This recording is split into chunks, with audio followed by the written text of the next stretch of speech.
Assalamualaikum warahmatullahi wabarakatuh. Bertemu lagi dalam mata pelajaran Bahasa Melayu tahun 6. Tajuk kita pada hari ini ialah Otak Manusia. Standard pembelajaran yang perlu anda kuasai pada hari ini ialah 3.3.4 iaitu membina kerangka dan menulis pelbagai jenis karangan. Buku teks halaman 20. Anda sudah bersedia? Jika sudah, apa lagi? Ayolah kita mulakan pelajaran kita. Pada hari ini, kita akan mengenal pasti isi berdasarkan bahan untuk membina kerangka, karangan dan seterusnya menulis karangan. Fokus kita pada hari ini ialah karangan jenis fakta dan autobiografi. Kita lihat pengenalan karangan jenis autobiografi dan fakta. Karangan fakta merupakan karangan yang membincangkan tentang sesuatu topik. Karangan anda mestilah merangkumi pendahuluan, isi dan penutup. Perenggan pendahuluan mestilah mengandungi definisi atau penerangan tentang tajuk yang diberikan. Manakala karangan autobiografi merupakan karangan tentang riwayat benda hidup atau benda tidak bernyawa. Contohnya bunga, payung, komputer, burung dan sebagainya. Anda perlu membayangkan diri anda sebagai benda atau haiwan yang anda tulis. Cerita yang ditulis perlulah logik bagi haiwan atau benda yang dinyatakan. Ini bermakna cerita kita haruslah berpijak di bumi yang nyata, bukan fantasi semata-mata. Fokus cikgu pada hari ini adalah karangan jenis autobiografi. Manakala karangan jenis fakta, anda akan menulisnya pada akhir pelajaran kita nanti. Kita lihat perbezaan antara karangan fakta dan juga karangan autobiografi. Kita akan lihat contoh bagi pendahuluan. Lihat karangan fakta, otak saya. Setiap orang mempunyai otak.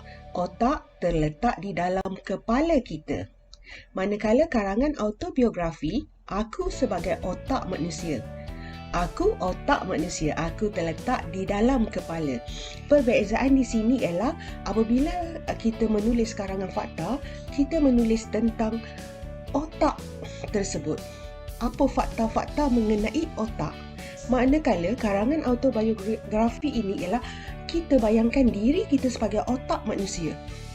Aku otak manusia. Aku letak di mana? Apa fungsi aku kepada manusia? Apa yang manusia boleh buat kepada aku? Itu ialah karangan autobiografi. Kita teruskan lagi.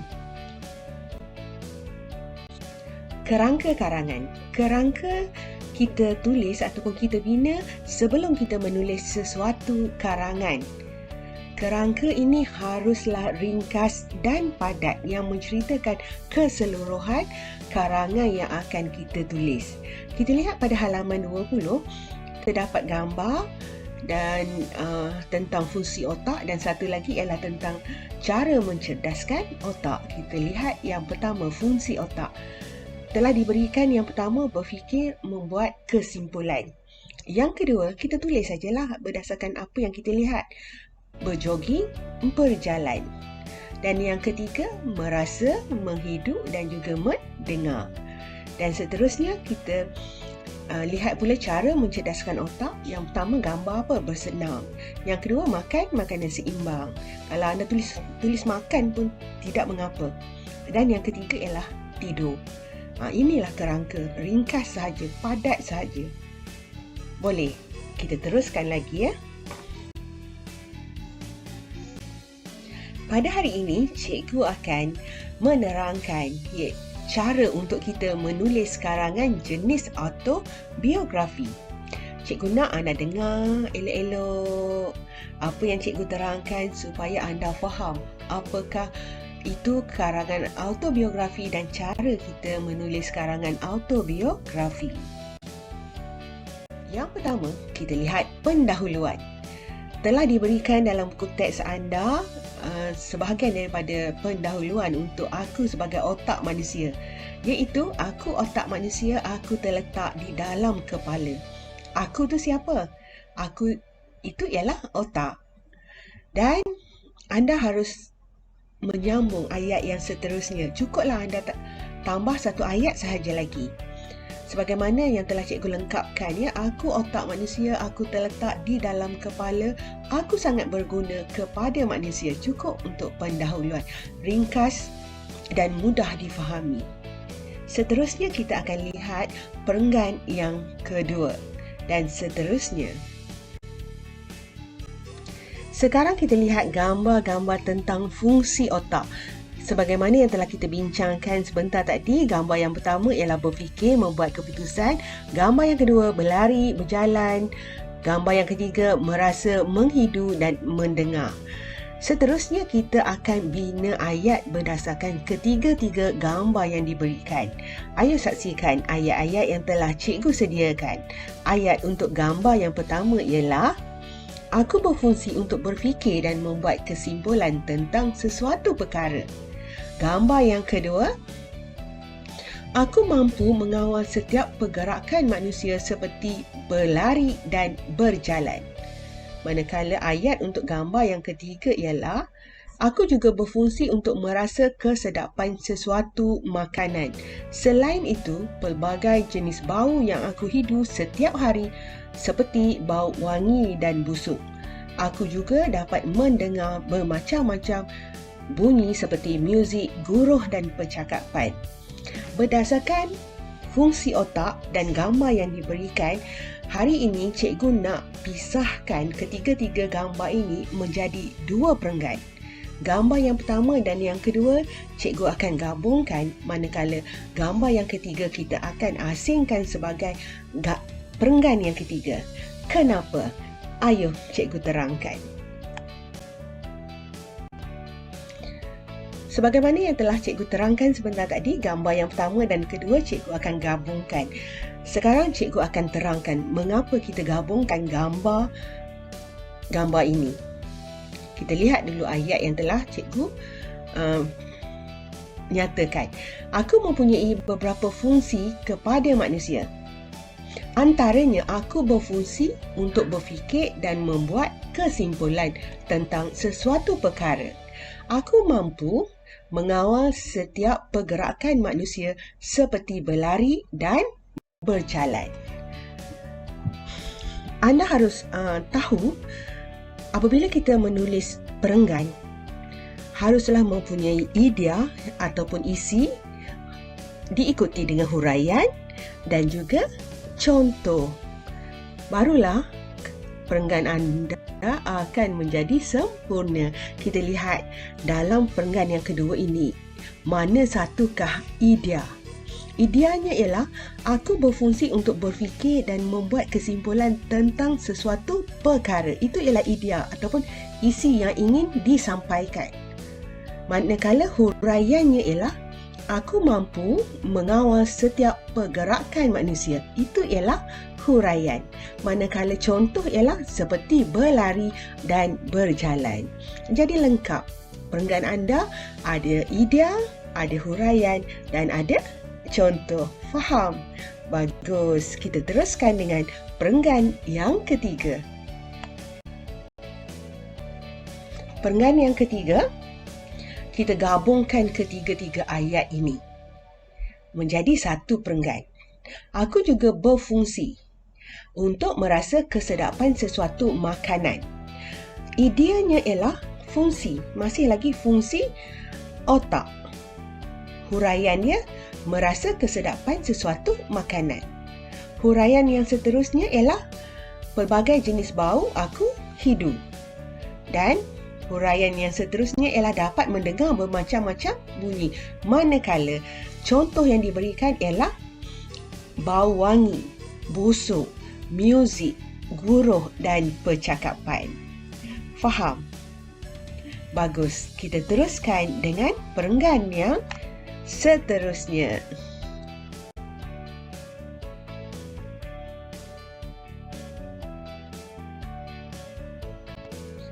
Sekarang ini kita lihat pula bahan rangsangan yang kedua, iaitu cara. Cara kan? Okey, diberikan 3 gambar. Yang pertama, gambar apakah itu? Gambar, ya betul, bersenam. Gambar yang kedua, makan makanan seimbang. Sebab apa? Sebab dalam gambar itu ada bijirin, ada susu, ada sayur-sayuran, ada buah-buahan dan juga ada roti. Dan gambar yang ketiga ialah tidur secukupnya. Daripada ketiga-tiga gambar ini juga, kita boleh pisahkan menjadi 1 perenggan ataupun 2 perenggan ataupun 3 perenggan berdasarkan cara anda menghuraikannya. Kita lihat ayat demi ayat untuk cara. Yang pertama, tuan aku sentiasa bersenam pada setiap pagi, pada setiap hari bagi memastikan aku dalam keadaan cerdas. Macam mana aku sebagai otak ini nak cerdas? Tuan kita lah yang akan menjaga kita. Kan, dia bersenam. Yang kedua, dia sentiasa makan makanan yang seimbang supaya aku tu siapa? Otak. Bagus. Mendapat segala zat yang mencukupi. Makanan yang dimakan olehnya ialah sayur-sayuran, roti, bijirin dan susu. Manakala cara yang ketiga untuk menjadikan otak kita cerdas ialah, selain itu, tuan aku mendapatkan tidur yang secukupnya supaya aku dapat berehat setelah penat bekerja untuknya. Tidur yang cukup menyebabkan aku menjadi cerdas dan cergas pada keesokannya. Untuk cara, sebagaimana fungsi otak tadi, cikgu nak pisahkan kepada 2 perenggan. Gambar yang pertama dan yang kedua cikgu nak gabungkan, manakala gambar yang ketiga cikgu nak jadikan sebagai perenggan yang kelima. Boleh? Bagus, kita teruskan. Ini gambar yang pertama dan yang kedua. Kita akan gabungkan ayat yang telah cikgu bina sebentar tadi. Kita lihat ayat-ayat itu. Tuan aku sentiasa bersenam pada setiap hari bagi memastikan aku cerdas. Itu ialah cara.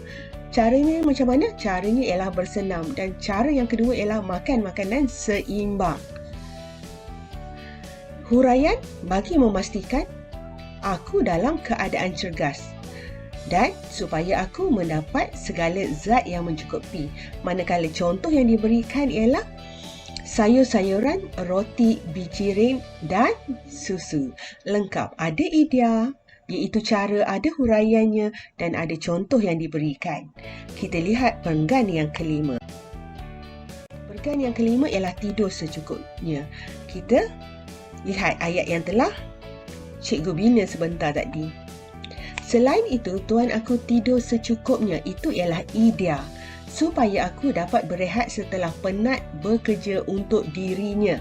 Itu ialah huraian. Dan huraian yang seterusnya ialah tidur yang cukup menyebabkan aku menjadi cerdas dan cergas pada keesokannya. Cerdas dan cergas ialah kesan kepada huraian dan juga idea yang telah kita tulis. Faham?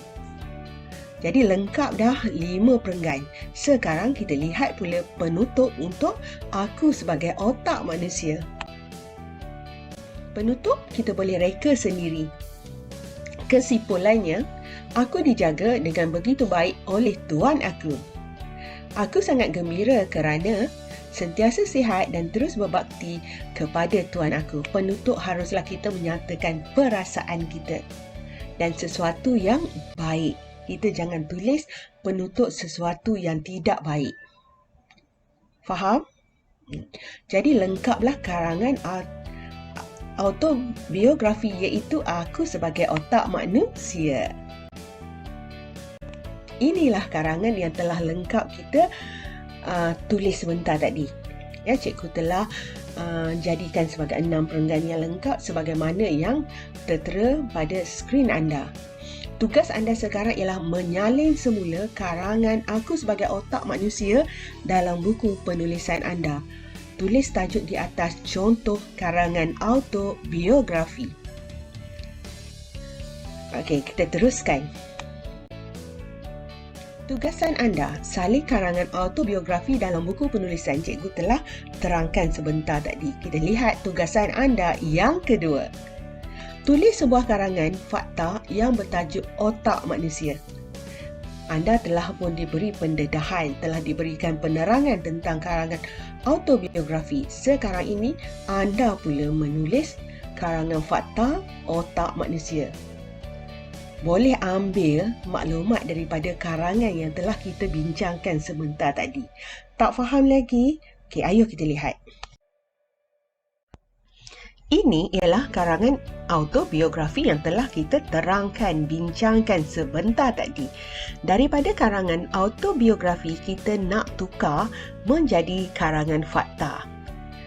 Untuk perenggan yang pertama, kedua dan ketiga, kita cuma tukar perkataan aku saja kepada otak. Contohnya, untuk pendahuluan kita ambil terus daripada halaman 20, iaitu setiap orang mempunyai otak. Otak terletak di dalam kepala kita. Ayat yang ketiga, kita ambil aku sangat berguna kepada manusia, cuma tukar aku menjadi otak. Otak sangat berguna kepada manusia. Lengkap untuk perenggan yang pertama, iaitu pendahuluan. Perenggan yang kedua, tukar perkataan aku menjadi otak. Otak mempunyai beberapa fungsi kepada manusia. Antaranya, otak berfungsi untuk berfikir dan membuat kesimpulan tentang sesuatu perkara. Sambung terus. Begitu juga dengan perenggan yang ketiga. Cuma cikgu nak beri penekanan di sini. Untuk perenggan yang keempat dan yang kelima, dan juga penutup, kita tukar perkataan tuan aku kepada kita. Bagaimana? Dengar ya. Kita mestilah sentiasa bersenang pada setiap hari bagi memastikan otak dalam keadaan cerdas. Kita juga perlu sentiasa makan makanan yang seimbang supaya otak mendapat segala zat yang mencukupi. Boleh? Begitu juga dengan perenggan yang kelima. Selain itu, kita harus tidur yang secukupnya supaya otak dapat berehat setelah penat bekerja untuk kita. Tidur yang cukup menyebabkan otak menjadi cerdas dan cergas pada keesokannya. Untuk kesimpulan pun kena tukar. Kesimpulannya, otak haruslah dijaga dengan baik. Otak yang sihat ataupun otak yang cerdas dan cergas akan membolehkan ia terus berfungsi kepada diri kita. Boleh? Cikgu percaya anda mampu untuk menulis ayat-ayat yang lebih kreatif, yang lebih kritis daripada cikgu. Kerana anda sememangnya murid yang cemerlang. Ini ialah cadangan daripada cikgu kepada murid-murid yang tiada idea untuk menulis. Bagi anda yang sangat kreatif, anda boleh menulis sendiri karangan fakta tentang otak manusia. Kan? Iaitu otak kita. Boleh? Selamat menjalankan tugasan anda. Itu saja pelajaran kita pada hari ini. Cikgu harap anda faham dengan apa yang cikgu terangkan. Sekiranya anda masih lagi tidak faham, anda boleh ulang untuk menonton video ini. Sekiranya anda masih tidak faham, anda boleh berhubung dengan cikgu untuk kita sama-sama berbincang. Sekian, jumpa lagi. Assalamualaikum warahmatullahi wabarakatuh.